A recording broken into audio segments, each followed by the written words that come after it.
Hola, bienvenidos a un nuevo episodio de Píldoras del Conocimiento. Estamos muy contentos de estar aquí con vosotros otra vez. No estoy solo, como siempre me acompaña mi amigo Fernando. ¿Cómo estás? Hola, ¿qué tal Abraham? Hola, ¿qué tal oyentes? Mil gracias por seguir aquí con nosotros apoyándonos y vamos a abordar un nuevo capítulo, en este caso la continuación de la figura de Rey Dalí, este importante personaje, y en este caso vamos a abordar sus principios vitales, ¿no, Abraham?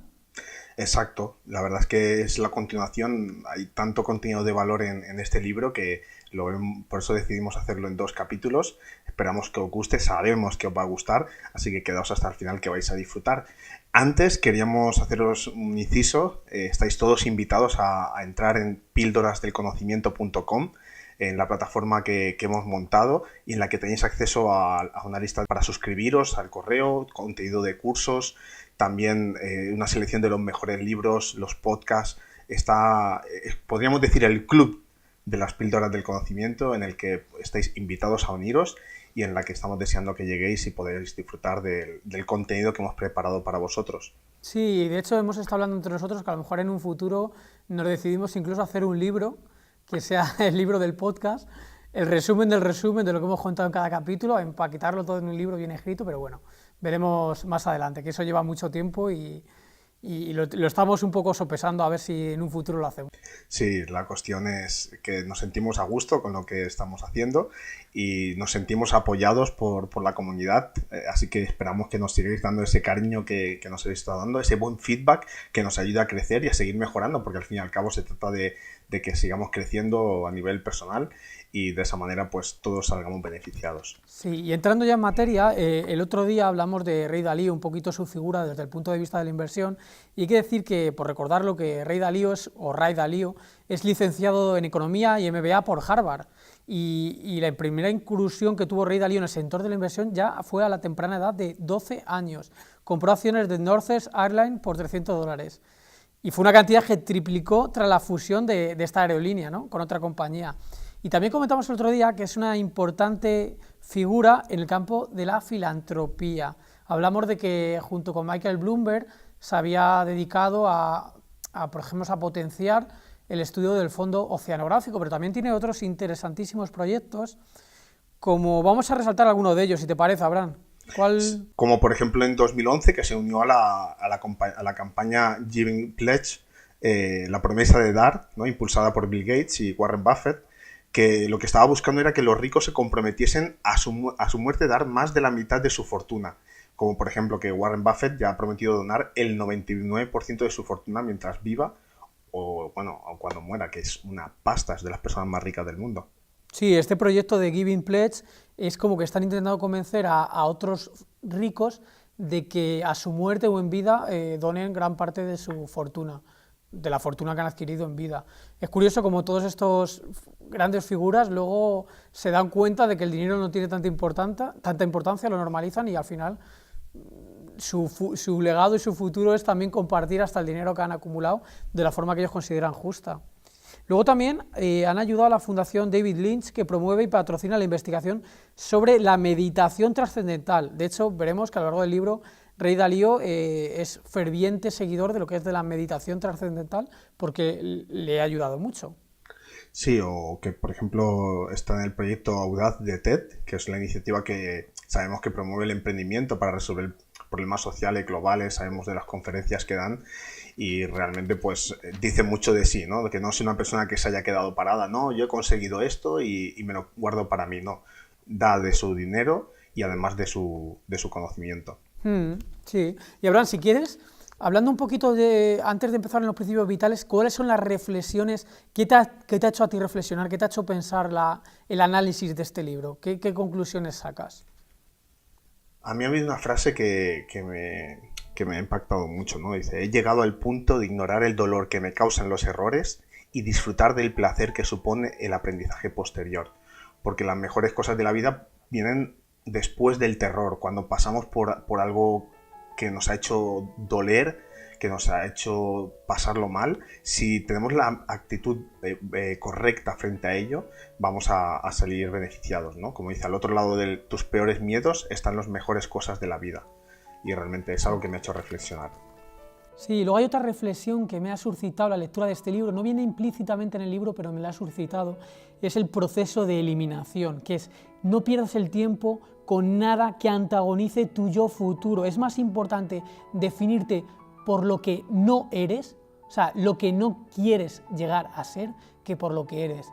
Digamos, dándole la vuelta al problema como hace Charlie Munger, es más fácil encontrarnos con lo que realmente sí queremos ser, empezando por definir lo que no somos. Por ejemplo, pasas tiempo con amigos que están criticando, cotilleando, que realmente no te aportan nada bueno, o por ejemplo, pasas el día detrás de la pantalla en grupos, por ejemplo, de WhatsApp, que no implican contacto real. O sea, piensas que son tus amigos, ¿por qué? Porque estás en un grupo de WhatsApp con amigos que realmente a lo mejor no ves o no compartes valores. Por ejemplo, te pasas el día comiendo comida basura y al día siguiente te arrepientes. Dicen que piensa mañana con lo que harás hoy, cómo te sentirás mañana con lo que haces hoy en día. Y para de dar tu energía y tiempo en cosas que realmente son incongruentes con lo que tú quieres llegar a ser, que te generan disonancia cognitiva. Simplemente no vayas a esos lugares, no lo hagas.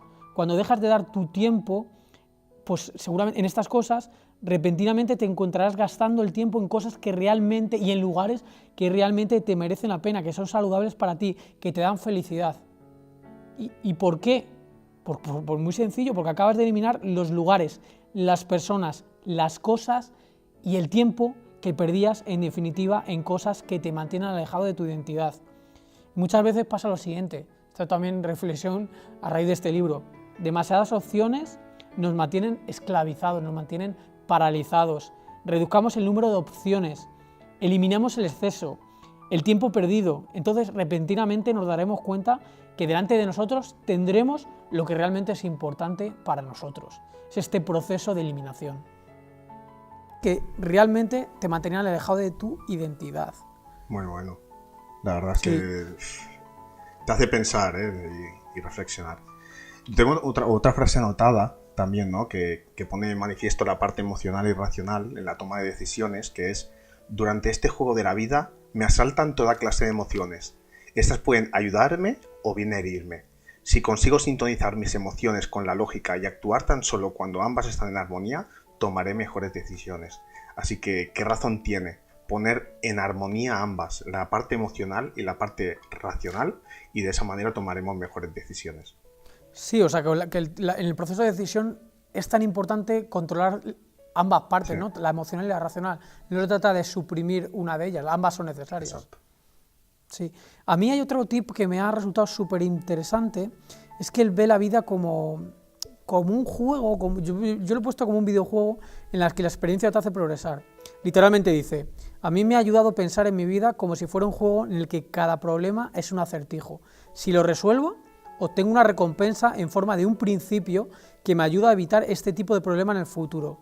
Acumular estas recompensas mejora constantemente mi capacidad de decisión.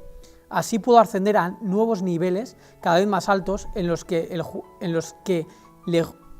juego gana dificultad y los retos son cada vez mayores.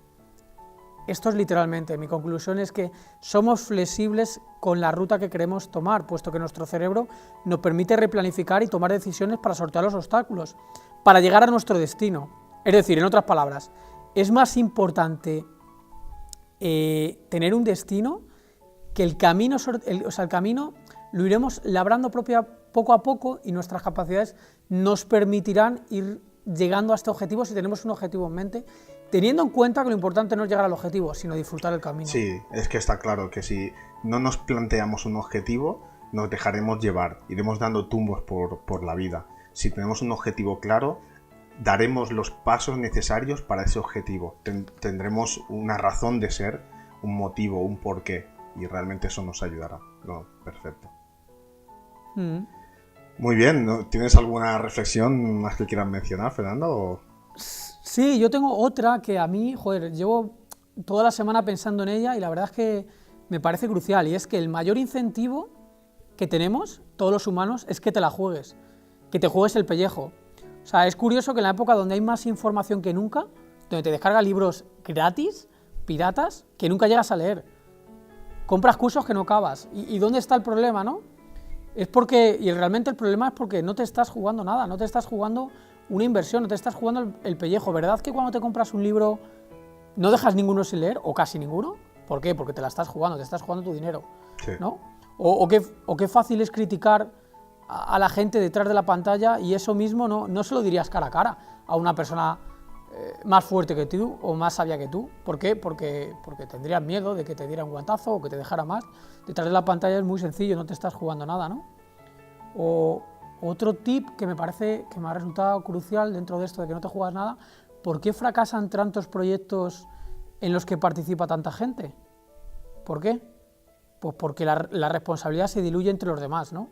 Cuanta más gente participa en un proyecto, peor funciona, porque es que se diluye la responsabilidad que tienes por tomar este trabajo o asumir este riesgo. O, por ejemplo, cuando, no sé, te descargas rutinas de entrenamiento en el gimnasio, ¿cuántas haces? Ninguna.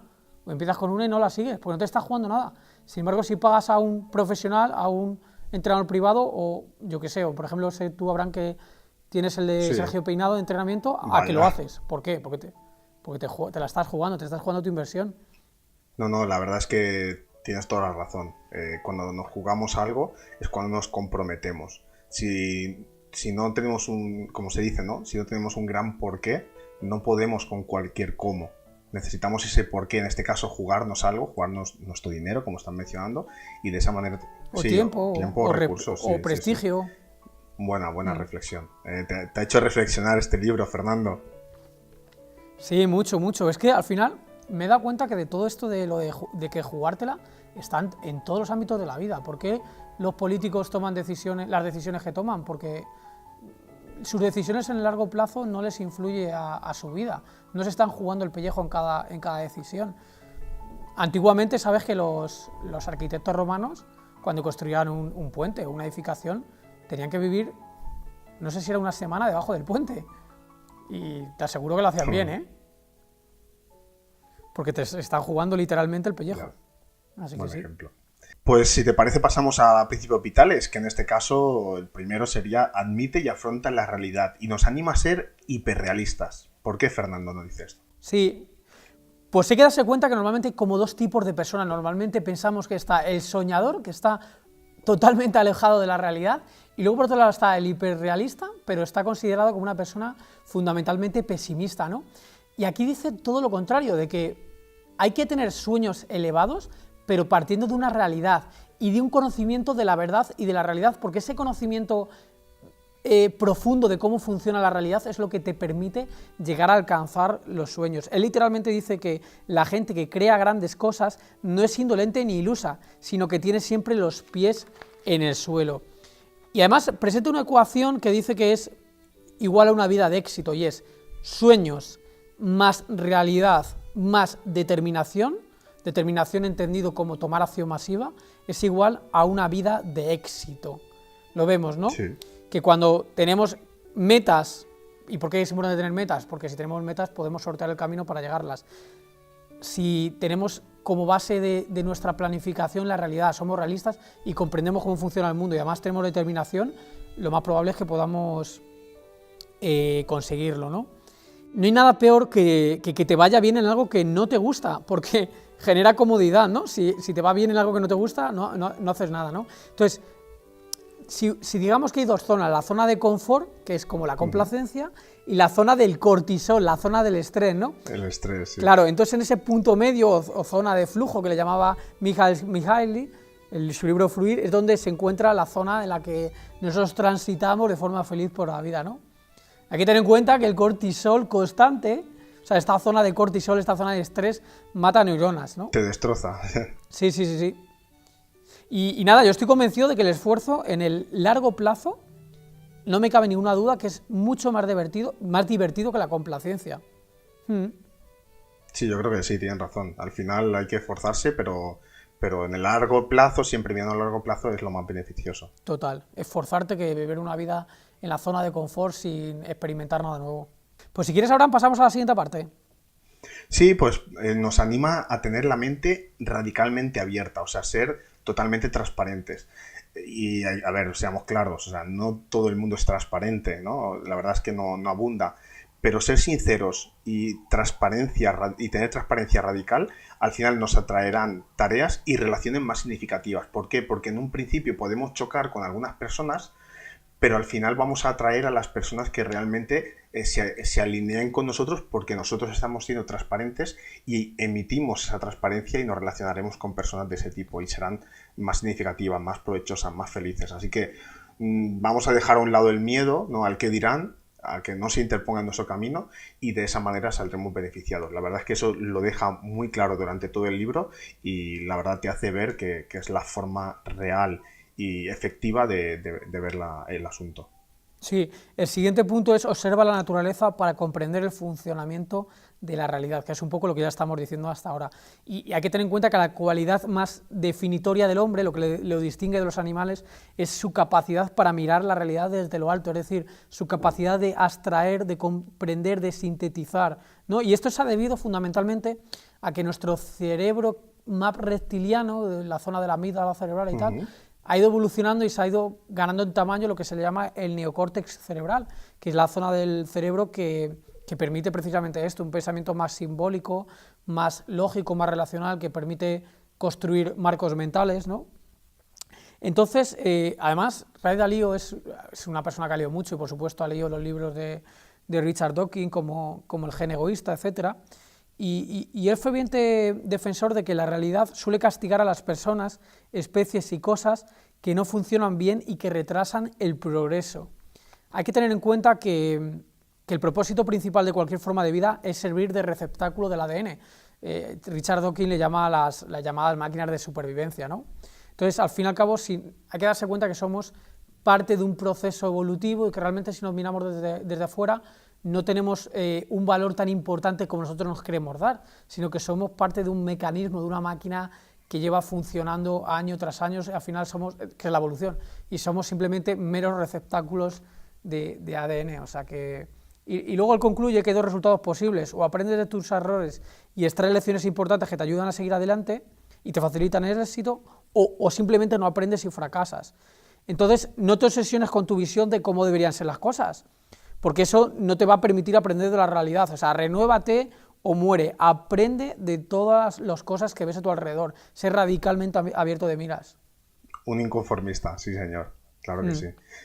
Otra, por ejemplo, tenemos como la evolución es el mayor logro y la mayor recompensa que puede haber en la vida. ¿Por qué? Porque somos un individuo de los más o menos 7.000 millones de personas que hay en el planeta, y nuestra especie es solo una de entre otras 10.000 millones que hay sobre la Tierra. Así que imaginemos lo pequeños que somos. Pero es que, espérate, es que la Tierra es uno de los 100.000 millones de planetas de nuestra galaxia, que a su vez tiene otros 2 billones de homólogas en el universo. Así que, ¿qué somos? Somos nada. Realmente somos muy poquita cosa. Somos increíblemente minúsculos y da igual lo que logremos, porque realmente nuestra huella, la que dejemos, por muy señalada que sea, va a ser ínfima, ¿no?, comparado, ¿no? Así que la historia demuestra que todas las especies terminan por extinguirse o por evolucionar en otras, ¿no? Así que los incentivos del individuo han de estar alineados, no podemos dejarlos que estén fuera de los del grupo. Así que hay al menos 3 tipos de aprendizaje que contribuye a la evolución. El memorístico, usar la memoria para recordar información que vayamos a recordar posteriormente. El subconsciente, que es el conocimiento que extraemos de nuestra experiencia, el que nos ayuda, el que nos enseña, y luego el que viene pregrabado en nuestro ADN, que codifica las adaptaciones de la especie. Así que eso nos condiciona, pero no debemos simplemente decir, somos así y ya está, sino que debemos utilizarlo para beneficiarnos y de esa manera beneficiar a nuestro planeta, en el lugar en el que vivimos. Sí. El siguiente punto importante que dice es: entiende las lecciones prácticas de la naturaleza. Y aquí me gustaría hacer una exposición, un análisis. Estamos programados para que cuando cuando sentimos dolor, ¿no?, ¿qué pasa? Pues tenemos 2 opciones: o huimos o tendemos como a pelear, ¿no?, a luchar. Y son comportamientos como muy reptilianos, ¿no?, muy de la amígdala, muy emocionales, muy de la amígdala cerebral, ¿no? Entonces dice, lo que aboga Ray Dalio, yo también pienso un poquito así, es que hay que tener un comportamiento más, como si dijéramos, antifrágil. Quiere decir, tienes que abrazar el dolor porque es una oportunidad de aprender de él. Es decir, cuando tengas dolor, no se trata de huir ni ponerte a luchar como un loco, ¿no? Se trata de, oye, voy a reflexionar sobre este dolor, por qué sucede, cómo puedo afrontarlo, ¿no? Entonces él dice su segunda ecuación, que es dolor más reflexión igual al progreso. No rehuyas el dolor, ábrele los brazos. Si no te rindes y en cambio te acostumbras a estar cómodo trabajando siempre con cierto nivel de dolor o de incomodidad, ¿no? Cierto nivel de cortisol incluso, progresarás más rápido. Bueno, y de hecho lo hice con conocimiento de causa, ¿no? Que fue en el 82, ¿no? Que casi cierra la empresa, ¿no? Sí, bueno, sí, tuvo que pedir $4.000 a sus padres para pagar las facturas. Sí, así que él aprendió del dolor, reflexionó y mira, de ahí resurgió y siguió adelante. Otro punto que a mí me resulta interesante, ¿no? Es que te atengas a las consecuencias de tus actos. Y es que es verdad, vas a tomar decisiones, vas a dar pasos en la vida y habrá algunos que tengan consecuencias que no te van a gustar, pero asúmelas, atente a ellas. Y en vez de quejarte de cosas que escapan de tu control, asúmelo y pon todo de tu parte para que puedas solucionarlo o para que puedas sobrellevarlo de la mejor manera posible. Cuanto antes asumas eso, antes vas a progresar. Sí, el siguiente tip que hemos extraído de los principios de Rey Dalío, vamos a llamar la siguiente píldora de conocimiento, se llama ser radicalmente abierto de miras y reconoce que hay dos barreras en el proceso de toma de decisión. O sea, hay dos principales enemigos a la hora de tomar decisiones exitosas. Ya vimos en su día lo del ego, el ego es el enemigo.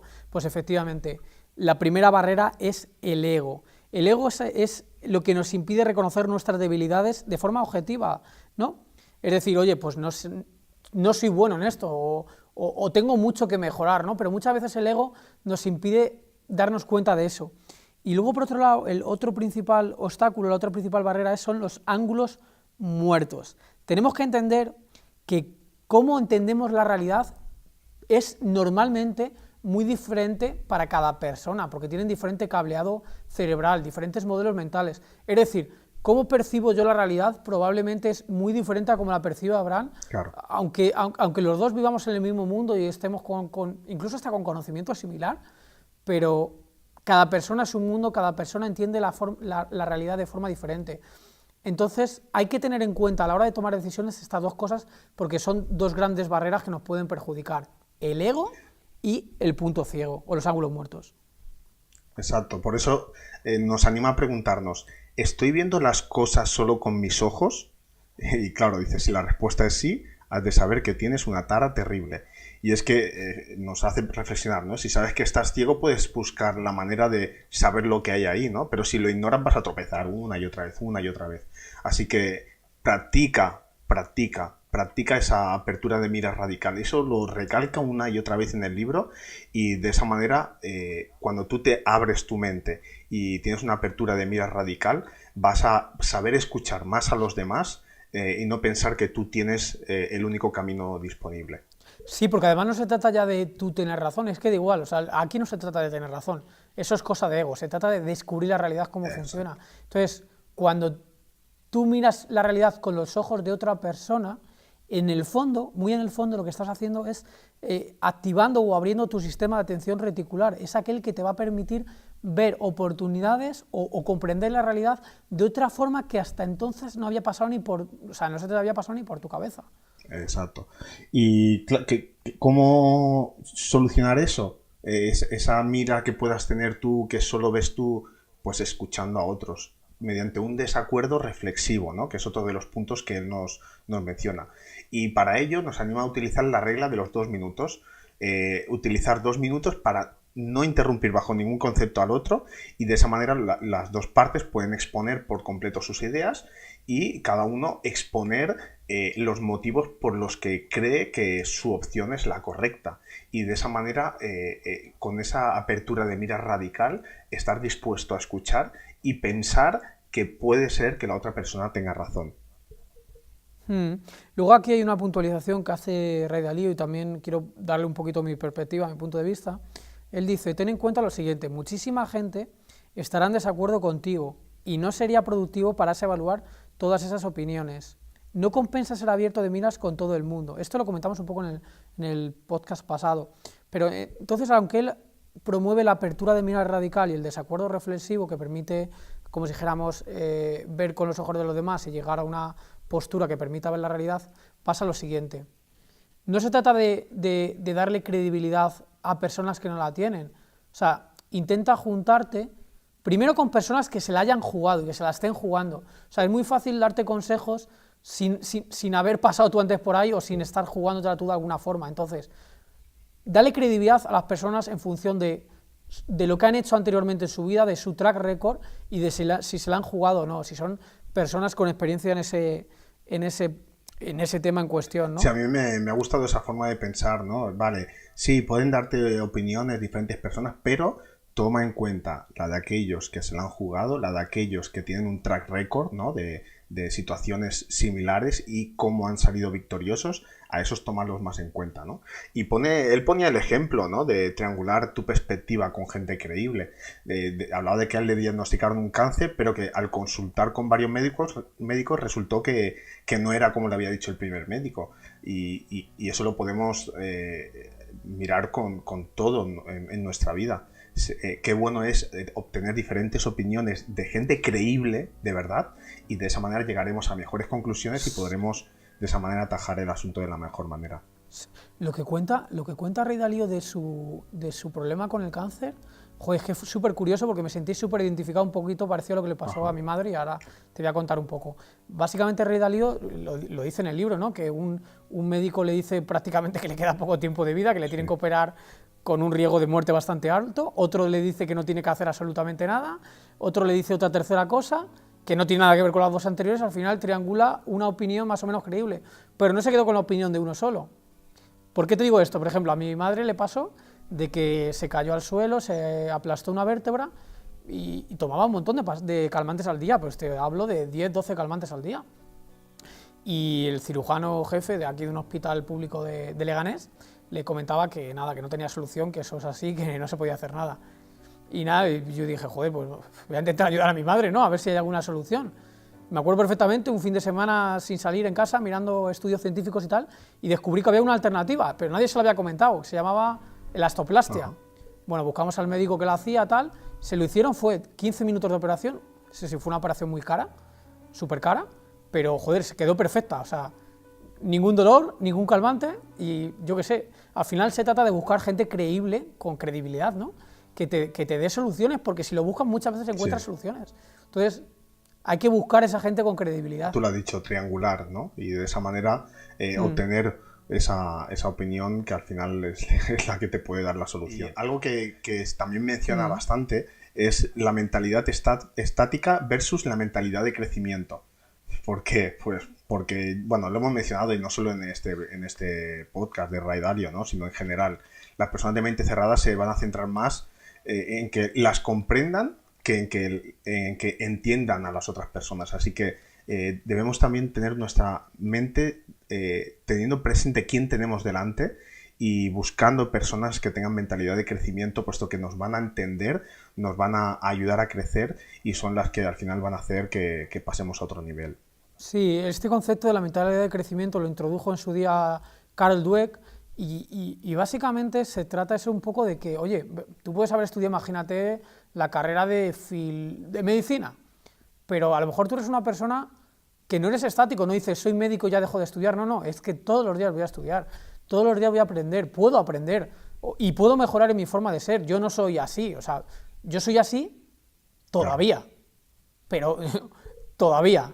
O sea, puedes progresar, puedes mejorar, no se trata de tener un dogma en tu cerebro o una profesión y ya no te puedes dedicar a otra cosa, no, puedes, si tú sigues evolucionando, vas a ir abriendo las puertas, vas a ir progresando.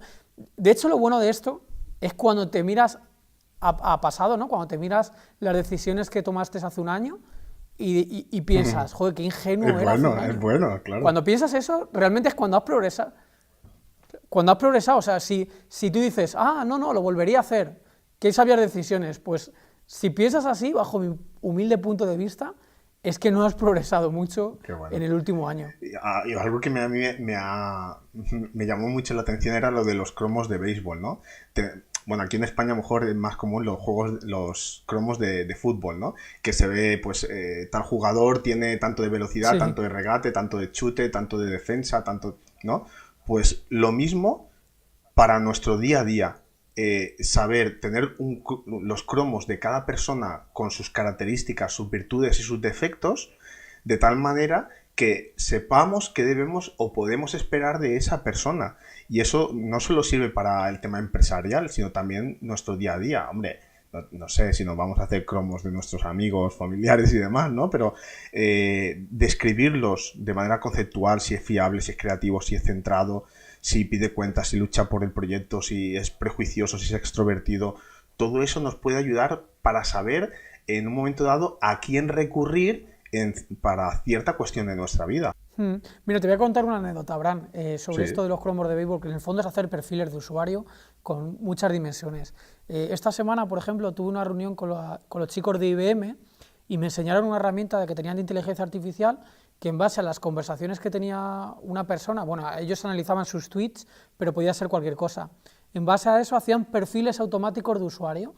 Era decir, pues esta persona es, yo qué sé, es creativa, o es más, es buena refinando problemas, o es buena comunicando problemas, o resolviendo los problemas. Es decir, hacían los cromos de béisbol de manera automática, que en el fondo es un poco lo que ha hecho Ray Dalio, también con herramientas automáticas y con test psicológicos. Pues todo este tipo de cosas, la tendencia ya es que se está automatizando para asignar de forma más correcta cada persona a ciertas tareas. Por ejemplo, personas que tengan un pensamiento más lateral, que es como si dijéramos más out of the box, ¿no?, que le llaman los ingleses, más creatividad, pues a lo mejor le tenemos que asignar tareas que tienen más que ver con desarrollar nuevas cosas. Sin embargo, otras personas son mejor potenciando las ideas que han creado otras personas. Entonces, a lo mejor aquí tenemos que ponerlas Bueno. en temas de marketing, por ejemplo. Fíjate que en uno de los puntos que menciona dice, entiende las grandes batallas mentales y cómo controlarlas para obtener lo que quieras, ¿no? Y te anima a quedarte con la idea de que existe el subconsciente y que por tanto puede ayudarte y también perjudicarte, ¿no? Que según la reflexión que hagas, pues te va a ir de una manera o de otra. Y esto me hace recordar a Tony Robbins, ¿no? Que nos dice, si quieres cambiar algo, ancla dolor a mantener ese hábito perjudicial y ancla bienestar a dejarlo atrás. Y pongo un ejemplo, ¿no? Si quieres dejar atrás el hábito de pasar demasiado tiempo en el sofá, ancla la pérdida de energía, de tiempo, el aumento de peso a seguir haciendo, ¿no? El quedarte ahí en el sofá tirado. Por otro lado, ancla bienestar a levantarte del sofá y hacer ejercicio. Así que si lo hacemos, vamos a mejorar nuestra autoestima, nuestra salud, nuestro estado físico y de esa manera, pues, cambiar nuestra perspectiva. A mí me llamó mucho la atención de esto de lo del subconsciente, porque hasta entonces no lo había pensado de esta forma, y viene a decir que el subconsciente, sobre todo lo usa meditando, esta parte de meditar, que es no pensar en nada de forma consciente, lo que hace es que destape o el subconsciente empieza a generar ideas, ¿no? Ideas que están ahí, fruto de la experiencia, etcétera, pero que brotan en estos instantes. Y luego es la tarea de la parte racional si las desecha o las hace caso. Pero darse cuenta de que el subconsciente puede ser también tu amigo y una herramienta esencial si la sabes trabajar para que sea fuente de brotar ideas y seas capaz de controlarla para que en esos procesos de estrés o de neurosis mental, ¿no?, seas capaz de controlarlo y de Se ha mantenerlo hablado a de raya. un estudio de la Universidad de Wisconsin sobre monjes budistas que estuvieron meditando más de 10.000 horas y midieron una actividad de ondas gamma mucho más altas, y estas ondas se relacionan con la percepción y la resolución de problemas, así que sí que es verdad. Según tú utilizas tu conciencia y tu subconsciente, vas a conseguir una cosa o la otra. Sí, sí, totalmente. Así que bueno, hemos llegado al final de los principios vitales de los que hemos querido mencionar, ¿eh? Hay otros tantos. ¿Podríamos pasar a los principios laborales, Fernando? Sí, vamos a comentar, porque también tienen son muy extensos, pero vamos a comentar los principales tip o píldoras que extraemos también de estos principios laborales que le han permitido montar una organización tan grande, tan exitosa y con tan buenas decisiones que han ido tomando a lo largo de la historia. Sí, yo por ejemplo, una que me gusta, ¿no? El ser íntegro. Las personas que son de un modo en el interior y de otro en el exterior carecen de integridad y en su lugar adolecen de dualidad. O sea, y dice que las personas que son así, ¿no? Las que son de una manera por dentro y otro por fuera, experimentan conflictos y a menudo pierden el contacto con sus propios valores. Así que es Sí, importante, exacto, disonancia cognitiva. disonancia cognitiva. Si actúas de una forma diferente a lo que te marcan tus principios vitales, vas a sentir dolor. Por eso también decíamos la reflexión que hemos dicho al principio de, oye, deja de gastar tu tiempo en cosas, en relaciones que no te aportan, en lugares que no te aportan, en trabajos que no te aportan. ¿Por qué? Porque te genera disonancia cognitiva y te genera dolor. Dedícate a lo que realmente eres bueno, a lo que te da placer, relaciónate, ya no por sanción social o por presión en lo que te dice la sociedad. La sociedad te puede decir por causas históricas, por tradiciones, haz esto, tal, pero si esto para ti es una pérdida de tiempo, de energía, de dinero, no lo hagas, no tiene sentido, no tiene sentido. Exacto, ¿eh? Y bueno, antes ya lo hemos mencionado, ¿no? Reflexionar cuando experimentes dolor, hay que recalcarlo.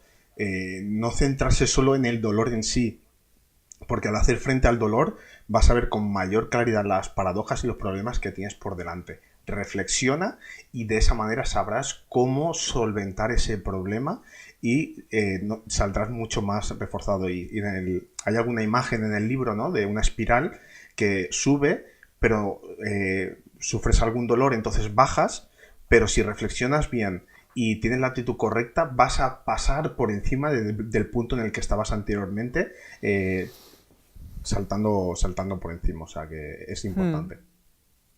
Luego yo de aquí, de esta parte de los principios laborales, me quedo con una idea principal. Para mí esto es casi la idea principal del libro o una idea sustancial clave. Básicamente dice, y esto es como muy loco, ¿no? Porque no lo hacen otras empresas, o yo no lo he visto hasta ahora. Básicamente dice que las organizaciones que basan su sistema de decisiones en una autocracia, es decir, en una pirámide, ¿no? El jefe decide y luego sus subordinados obedecen y a su vez dan órdenes a una estructura piramidal de toda la vida, ¿no?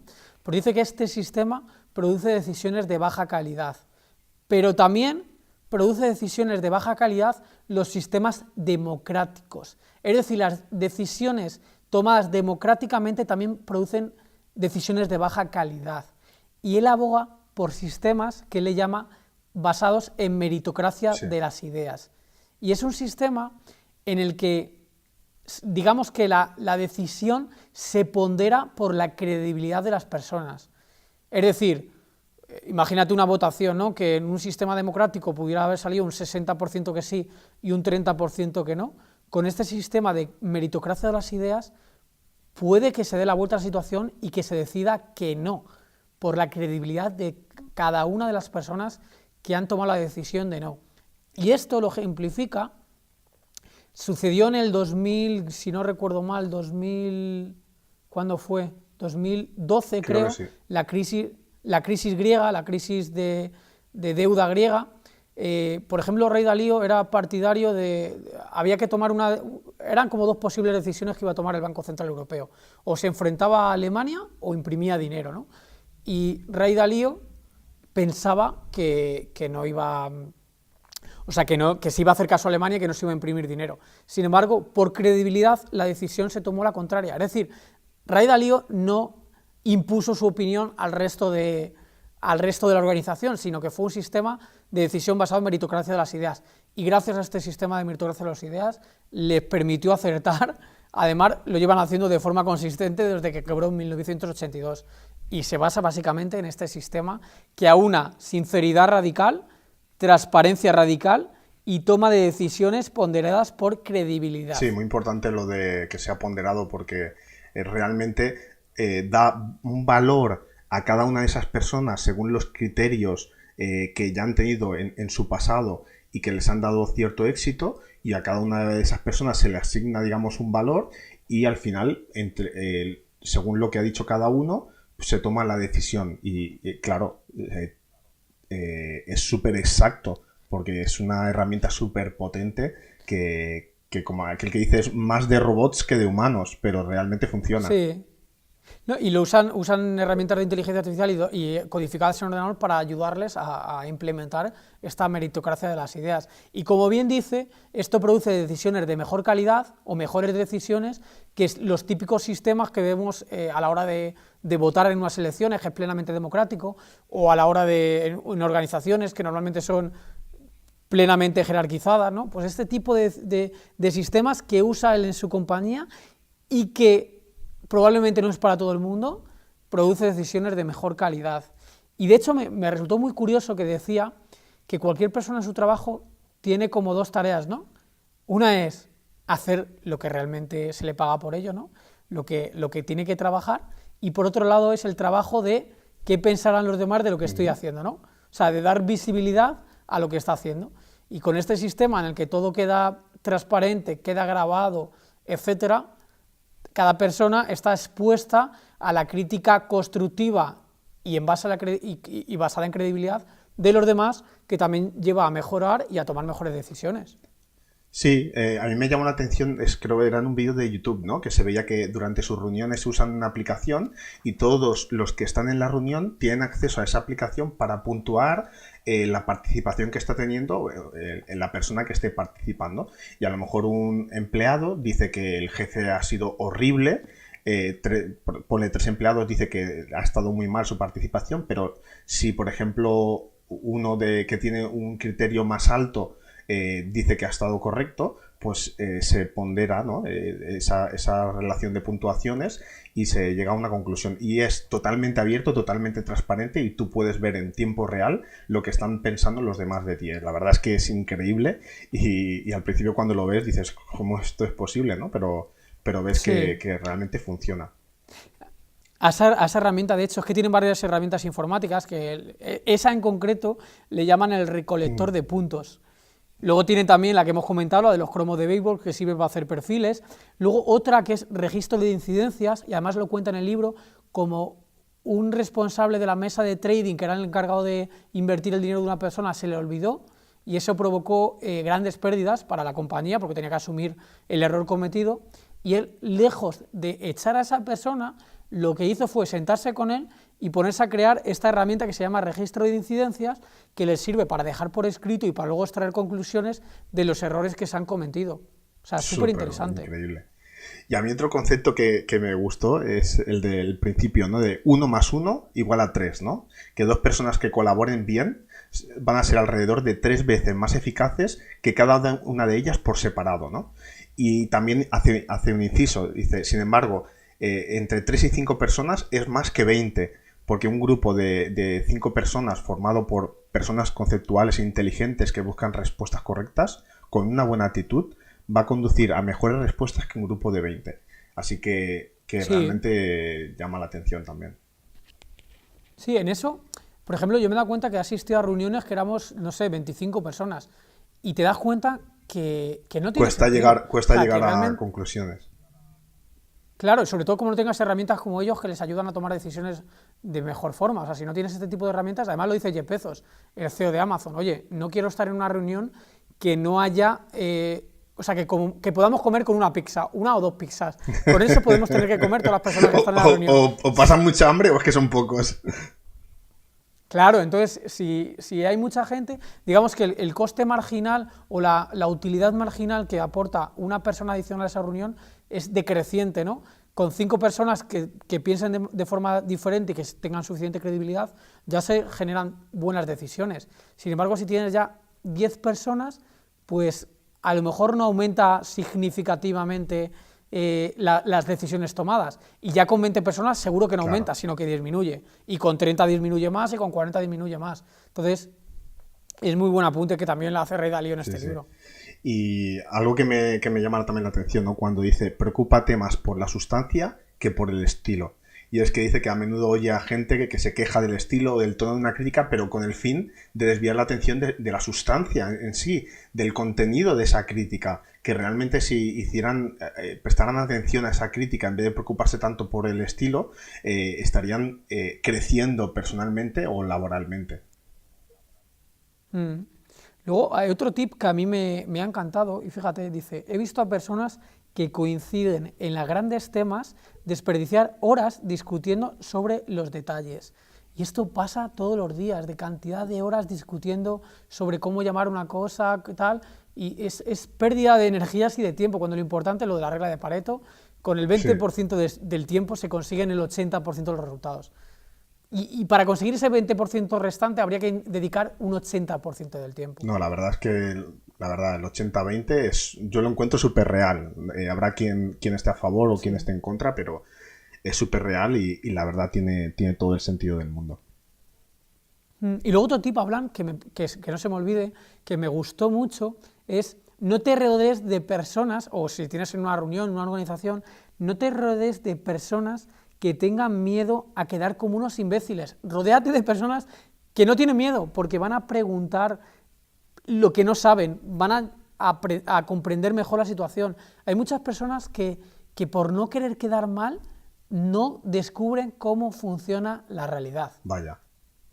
Y esas personas te van a ayudar, te van a alejar de efectivamente ver con otros ojos cómo funciona el mundo. Y eso me hace recordar lo importante que es saber contratar bien, ¿no? Decía, ¿no? Contrata bien porque la penalización por hacerlo mal es inmensa. Y recordaba cómo ellos empezaron a hacerlo. Empezaron contratando a los que les caían bien. Y fue fatal. Ya nos podemos imaginar que porque alguien te caiga bien no tiene por qué irle bien en el puesto. Luego lo hicieron según currículum y entrevista. Pero también se dieron cuenta que era una forma muy imperfecta. Y al final, la mejor manera que les resultó es ser claros como el agua y tener muy claro a la persona que necesitaban y a la vez crear medios para evaluar las capacidades de los candidatos. Ya lo dijimos en el otro podcast, incluso hizo test de inteligencia, de psicología a personas muy conocidas, buscando esos patrones de conducta en los futuros candidatos que tuviera para su empresa. Así que es muy importante la forma en la que contratas a la gente, porque eso puede hacer depender el curso de tu empresa. Sí, y además creo que él dice que no contrates a una persona por el puesto que va a desempeñar en un momento determinado. Ten un poquito más una visión largoplacista, contrata a personas que se adecúan a tus principios, a los principios de tu organización y que va a poder ser o desempeñar más tareas en el largo plazo, no solamente para algo muy, muy, muy puntual y muy concreto. Sí, incluso dice, ¿no? Contrata a personas con las que pasarías el resto de tu vida. ¿Por qué? Porque tiene que ser una contratación para largo plazo, ¿no? Y de esa manera es importante. Por eso también anima, paga por la persona, no por el puesto, que es lo que suele suceder hoy día. No, sale este puesto y ofrecemos, y tanto es el sueldo. No, él tenía la costumbre de, dependiendo la meritocracia, y en este caso la persona, según sus méritos que realizaba, se le daba el sueldo, y dice que además sobre lo que... Un poquito más, ¿no? Exacto, sobre lo que daba un poquito más, y que de esa manera se sintió que tenía más respeto y se ganaba el cariño de la gente. Además, ten en cuenta que él lo dice infinidad de veces.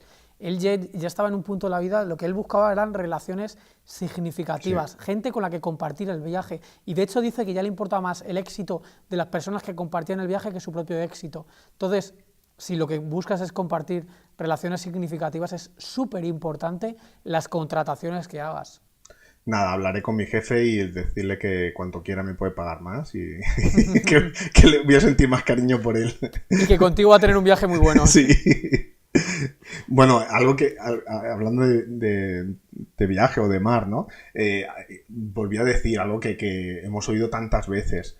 Enseña a pescar a tu equipo en vez de darle el pescado, ¿no? Quizás esto va a hacer que cometan errores y que en un principio a la empresa salga un poco perjudicada, pero a la larga, siempre hablamos de largo plazo, va a ser súper bueno, súper positivo.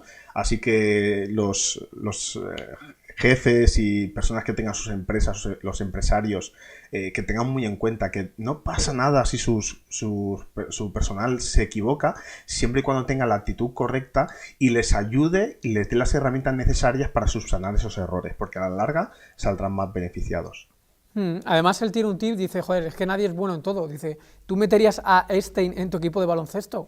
Probablemente no. O sea, puede ser bueno para unas determinadas tareas, pero Claro, no para otras, seguramente. exacto. Entonces hay que saber buscar el encaje de las personas en una organización en función de sus perfiles, de su forma de pensar, etcétera. Por eso anima, ¿no? Utilizar herramientas de evaluación como encuestas, evaluaciones, tomar notas para documentar todos los aspectos del rendimiento de una persona, porque tú a lo mejor estás negándole el puesto a una persona que a lo mejor en otro puesto de tu misma empresa sería la bomba. Pues es cuestión de identificar a cada persona y saber dónde puede destacar o no. Total, total. Vale, pues yo creo que esto ha sido principalmente una review de estos principios vitales y principios laborales. Yo creo que hemos sacado unas conclusiones bastante interesantes, como estos desacuerdos reflexivos, las meritocracias de las ideas, el dolor como proceso de reflexión para aprenderte a mejorar, cómo es súper importante jugarte el pellejo y hacer caso o tomar más en consideración los consejos de gente con cierta credibilidad. Es importante meditar para que el subconsciente genere ideas, para bajar el nivel de estrés.